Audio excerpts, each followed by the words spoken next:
A big hello to everyone out there in comic book land. It's time once again for another jam-packed, info-filled episode of Whatcha Readin. People ask me all the time, as a world-famous, world-renowned, constantly stopped on the street for my autograph, comic book writer, and they say, "What do you read? What are you reading when you're not writing?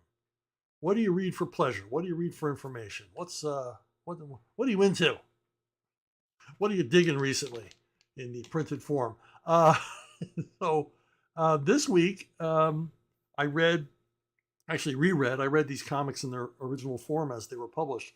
But I read this terrific hardcover collection from DC Comics, printed a number of years ago, that collects Denny O'Neil's brief but memorable run on Superman. And Denny was still a young man, and he got assigned by Julius Schwartz, who was the new editor on the Superman titles. He was new Superman group editor. He had taken the title from Mort Weisinger, who retired.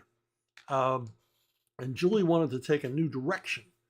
And of course, he turned to Denny O'Neil, who had helped take Batman in such a new direction. And Denny was doing a lot of terrific work at DC, trying to not reboot, but explore a lot of DC characters. Now, I worked with Denny for quite a few years, and I didn't pester him with a lot of fanboy questions, but I did want to know about this. I said, "Denny, what was it like writing Superman? Because you wrote it for such a short period of time." And I said, "I loved your run on Superman. I really did. I loved your run on Superman. I love the thought you put into it and the new direction you took it in without violating the character, without breaking all the toys. You kind of delved into Superman's character, what he's about, what makes him tick, and all the rest of it." And then he said that he hated being on it. He didn't want to write Superman. He had nothing against Superman, but he didn't feel he was the right writer for it. And explained a lot of what happened in this brief run. Now, this was at a time when there was a lot of moving parts at DC. There was a lot of dynamism because Kirby had left Marvel and was now at DC, and he was creating the Fourth World titles. And Superman was getting some attention because Kirby had taken over the Jimmy Olsen title. And Jimmy Olsen was like a loss leader title. It was in the back of the pack of the various Superman books. And Kirby took it over and sort of like amped it up, turned everything up to 11. He made it a Jack Kirby comic. And once again, like Denny, without ever violating anything Jimmy Olsen was about, he just, kind of made Jimmy Olsen a little cooler, made it more of an action comic, the rest of it. So in the spirit of all of this, DC's looking around, hey, what other titles can we juice up? And they wanted to juice up Superman. And Julius Schwartz put Denny on it, and he gave him this fantastic art team. Curt Swan, classic Superman artist, which indicates they didn't want to change everything. They didn't want to reinvent the wheel. They just wanted to give Superman readers something a little more grown up, something a little more involved than the usual Superman fare they have been used to for decades before. And so you get Curt Swan, and they bring in Murphy Anderson to ink him, and it's a pencil or inker marriage made in heaven. Artwork is fantastic throughout. And Denny, early on in this run, introduces this idea that there's a scientific experiment will destroy all the kryptonite on Earth. So now Superman is literally invulnerable. He has no more weaknesses. But a sort of aberrant effect, an unexpected side effect of this experiment is that they create a homunculus of Superman. And it's like the Superman made out of like irradiated sand. It's a really weird concept, but Curt Swan and Murphy Anderson really make it work visually. So Superman has this kind of doppelganger following him around and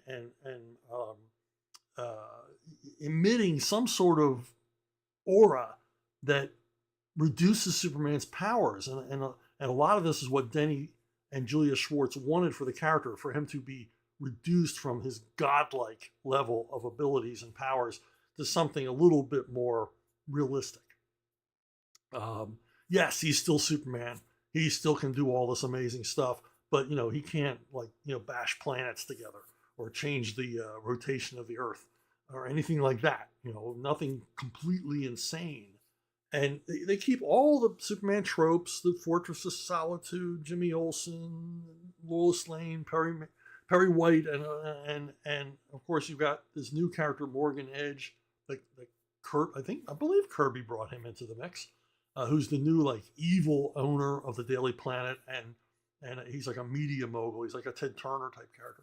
Anyway, Denny explores this, but in reading it all these years later, I read it as a fan, but in the interim, I got to meet Denny and work with Denny, and I understood Denny more, and then rereading it with all of that in mind was absolutely fascinating, because I see so much of Denny in this story.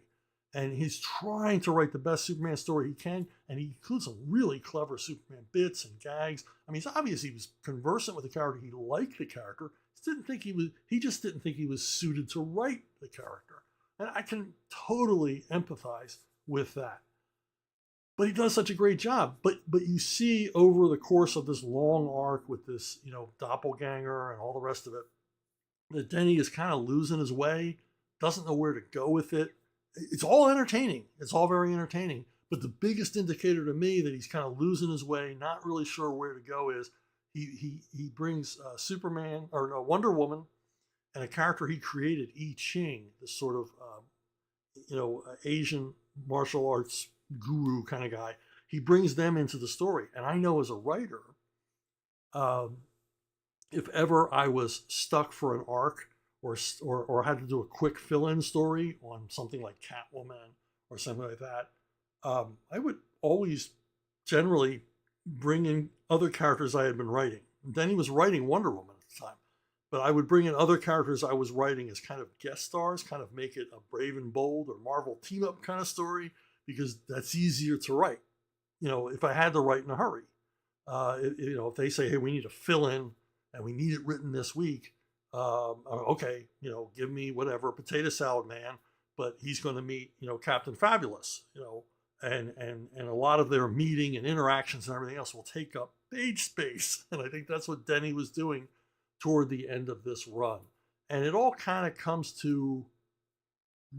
doesn't come to a very satisfactory conclusion at the end of it all. But that isn't to say I'm putting it down. It's not to say that it's not entertaining throughout. It's just knowing Denny, I can see where he eventually got into a situation where Julie had to take him off. And then Denny leaves, and then Superman comics immediately return back to business as usual. Kryptonite returns, his super godlike powers return, and everything else, because I don't know if it was sales. I certainly started picking up the title. I was never a regular Superman reader, but I never missed an issue of this.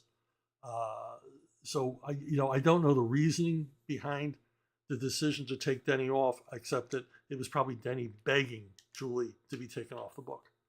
But so there you have it. It's a terrific story. If you ever get a chance to read it, if you've already read it, then you're going to agree with me. And I can't see any other option. But also I was able to bring you a little inside baseball, a little background on the workings, the inner workings of Denny O'Neil and his art team. So there you go.